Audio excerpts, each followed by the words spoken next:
Hey guys, what is up, and I welcome you to another episode of Did You Know? This one of course featuring Kassadin. I want to give a quick shout out to my mother because today is her birthday. Also, please don't forget to like the video if you did enjoy, but without any further ado, jumping straight into his abilities.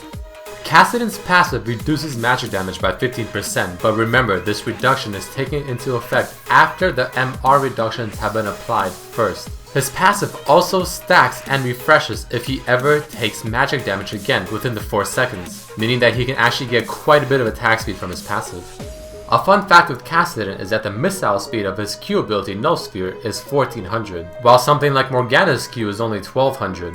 Kassadin's W ability is not an auto attack reset ability, so make sure to use it before your first auto attack to maximize the amount of damage you can do in the short time frame that it is active for. Don't forget that Kassadin's E gains charges from your spells and also your enemy's spells, which is why laning against someone like Karthus or Cassiopeia can be a very solid matchup for Kassadin. Kassadin's ultimate is known to be able to stack up further and further for more damage, yet of course at a higher mana cost. But did you know that the maximum amount of stacks is 10? This of course means if you were to get 10 stacks and use it without hitting an enemy champion, it will use 6600 mana. But if you do hit a champion, it will cost 3300 mana, since it refunds half the cost if you hit a champion with it. Speaking of stacking Kassadin's ultimate and bursting people down, a really fun tactic yet somewhat efficient is to run Teleport Summoner spell on Kassadin. Then when you are in the base, you can simply stack up your ultimate up to a certain amount of charges, possibly 10 if you have the mana to support it. Then of course use Teleport on a minion or a ward in a lane where an enemy champion is farming. And then you can easily surprise them with the amount of burst that your ultimate will bring and kill them in a matter of seconds. Or you can do this when a teamfight erupts and teleport into the teamfight with massive ultimate damage and do some crazy AoE damage, potentially turning on the teamfight for your team. A typical combo with Kassadin to assassinate a target is to ulti in, use your E, then Q, and then your W. You want to use your E first so that when you use your Q and W right after it, you already have 2 charges back in your just used E. However, certain situations may require you to use the Q first for the silence. Alright guys, that was all I was able to think of for his abilities, but let's jump into some really cool facts and lore about Kassadin. Did you guys know that Kassadin was designed by Ezreal, who also has made a huge list of champions including Ahri, Annie, Nasus, Teemo, and so many more. The icon of Kassadin's Q ability is the exact same icon that is used whenever your team has Baron buff. Next time you play your game, definitely check it out. Adam Harrington is the voice actor of Kassadin. He also voiced Karthus, Mordekaiser, Ryze, and Shaco. Looking at Kassadin's splashwork, it seems like he's carrying a 12 pack, maybe even more. Those abs. It seems Kassadin attempted to silence his mother at one point with probably his Q, and apparently it was a bad idea. I tried to silence my mother once. Boy, do I regret that.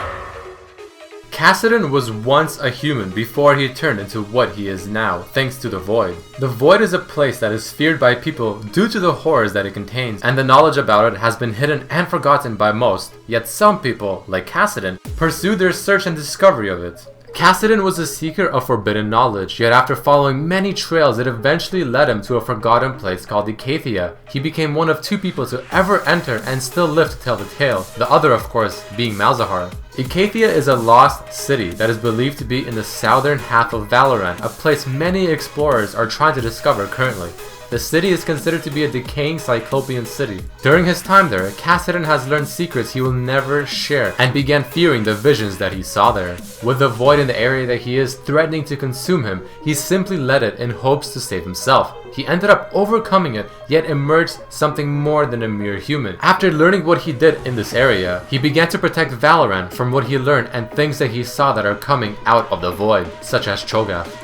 Kassadin has followers called the Preservers of Valorant who aim to stop the invasion of creatures from the Void, yet Malzahar is the opposite, with a group called the Cult of the Void, aiming to unleash the Void creatures into Valorant.